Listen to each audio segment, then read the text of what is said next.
Part 3. Chapter 20. 7 years was a long time to be away from one's clan. A man's place was not always there, waiting for him. As soon as he left, someone else rose and filled it. The clan was like a lizard; if it lost its tail it soon grew another. Okonkwo knew these things. He knew that he had lost his place among the 9 masked spirits who administered justice in the clan. He had lost the chance to lead his warlike clan against the new religion, which, he was told, had gained ground. He had lost the years in which he might have taken the highest titles in the clan. But some of these losses were not irreparable. He was determined that his return should be marked by his people. He would return with a flourish and regain the 7 wasted years. Even in his first year in exile he had begun to plan for his return. The first thing he would do would be to rebuild his compound on a more magnificent scale. He would build a bigger barn than he had had before, and he would build huts for 2 new wives. Then he would show his wealth by initiating his sons into the Ozo society. Only the really great men in the clan were able to do this. Okonkwo saw clearly the high king esteem in which he would be held, and he saw himself taking the highest title in the land. As the years of exile passed one by one, it seemed to him that his chi might now be making amends for the past disaster. His yams grew abundantly, not only in his motherland, but also in Umuofia, where his friend gave them out year by year to sharecroppers. Then the tragedy of his first son had occurred. At first it appeared as if it might prove too great for his spirit. But it was a resilient spirit, and in the end Okonkwo overcame his sorrow. He had 5 other sons, and he would bring them up in the way of the clan. He sent for the 5 sons, and they came and sat in his obi. The youngest of them was 4 years old. "You have all seen the great abomination of your brother. Now he is no longer my son or your brother.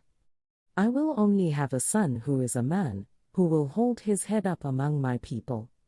If any one of you prefers to be a woman, let him follow Nawoya now while I am alive so that I can curse him. If you turn against me when I am dead, I will visit you and break your neck." Okonkwo was very lucky in his daughters. He never stopped regretting that Ezinma was a girl. Of all his children, she alone understood his every mood. A bond of sympathy had grown between them as the years had passed. Ezinma grew up in her father's exile and became one of the most beautiful girls in Banta. She was called Crystal of Beauty, as her mother had been called in her youth. The young ailing girl who had caused her mother so much heartache had been transformed, almost overnight, into a healthy, buoyant maiden. She had, it was true, her moments of depression when she would snap at everybody like an angry dog. These moods descended on her suddenly and for no apparent reason. But they were very rare and short-lived. As long as they lasted, she could bear no other person but her father. Many young men and prosperous middle-aged men of Banta came to marry her. But she refused them all, because her father had called her one evening and said to her, "There are many good and prosperous people here, but I shall be happy if you marry in Umuofia when we return home." That was all he had said. But Ezinma had seen clearly all the thought and hidden meaning behind the few words. And she had agreed. "Your half-sister, Abiojli, will not understand me," Okonkwo said. "But you can explain to her." Although they were almost the same age, Ezinma wielded a strong influence over her half-sister. She explained to her why they should not marry yet, and she agreed also. And so the 2 of them refused every offer of marriage in Banta. "I wish she were a boy," Okonkwo thought within himself. She understood things so perfectly. Who else among his children could have read his thoughts so well? With 2 beautiful grown-up daughters, his return to Umuofia would attract considerable attention. His future sons-in-law would be men of authority in the clan. The poor and unknown would not dare to come forth. Umuofia had indeed changed during the 7 years Okonkwo had been in exile. The church had come and led many astray. Not only the low-born and the outcast, but sometimes a worthy man had joined it. Such a man was Obuefi Ugonna, who had taken 2 titles, and who, like a madman, had cut the anklet of his titles, and cast it away to join the Christians. The white missionary was very proud of him, and he was one of the first men in Umuofia to receive the sacrament of Holy Communion, or Holy Feast as it was called in Igbo. Obuefi Ugonna had thought of the feast in terms of eating and drinking, only more holy than the village variety. He had therefore put his drinking horn into his goatskin bag for the occasion. But apart from the church, the white men had also brought a government. They had built a court where the district commissioner judged cases in ignorance. He had court messengers who brought men to him for trial. Many of these messengers came from Amuru on the bank of the great river, where the white men first came many years before, and where they had built the center of their religion, and trade and government. These court messengers were greatly hated in Umuofia, because they were foreigners and also arrogant and high-handed. They were called Kotma, and because of their ash-colored shorts they earned the additional name of ashy buttocks. They guarded the prison, which was full of men who had offended against the white man's law. Some of these prisoners had thrown away their twins, and some had molested the Christians. They were beaten in the prison by the Tma and made to work every morning clearing the government compound, and fetching wood for the white commissioner and the court messengers.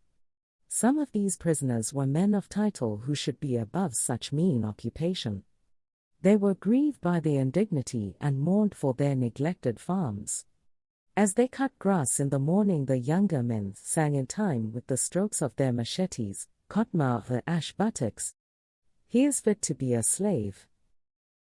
The white man has no sense. He is fit to be a slave. The court messengers did not like to be called ashy buttocks, and they beat the men. But the song spread in Umuofia. Okonkwo's head was bowed in sadness as Abirika told him these things. "Perhaps I have been away too long," Okonkwo said, almost to himself. "But I cannot understand these things you tell me. What is it that has happened to our people? Why have they lost the power to fight? Have you not heard how the white man wiped out Abame?" asked Abirika. "I have heard," said Okonkwo. "But I have also heard that Abame people were weak and foolish. Why did they not fight back? Had they no guns and machetes? We would be cowards to compare ourselves with the men of Abame. Their fathers had never dared to stand before our ancestors. We must fight these men and drive them from the land." "It is already too late," said Abirika sadly. "Our own men and our sons have joined the ranks of the stranger. They have joined his religion and they help to uphold his government. If we should try to drive out the white men in Umuofia, we should find it easy. There are only 2 of them. But what of our own people who are following their way and have been given power? They would go to Amuru and bring the soldiers, and we would be like Abame." He paused for a long time and then said, "I told you on my last visit to Mbanta how they hanged Anato." "What has happened to that piece of land in dispute?" asked Okonkwo. "The white man's court has decided that it should belong to Nanama's family, who had given much money to the white man's messengers and interpreter. Does the white man understand our custom about land? How can he when he does not even speak our tongue? But he says that our customs are bad, and our own brothers who have taken up his religion also say that our customs are bad.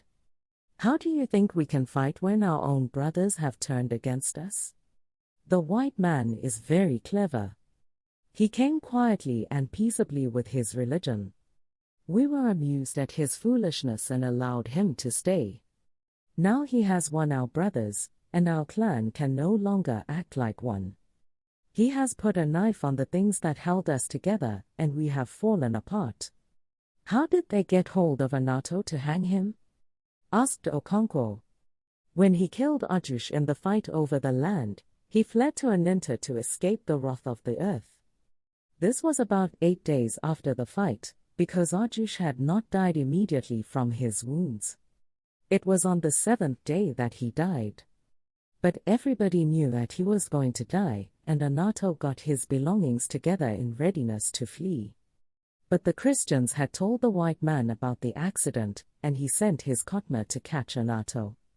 He was imprisoned with all the leaders of his family. In the end, Ajush died and Anato was taken to Amuru and hanged. The other people were released, but even now they have not found the mouth with which to tell of their suffering. The two men sat in silence for a long while afterwards.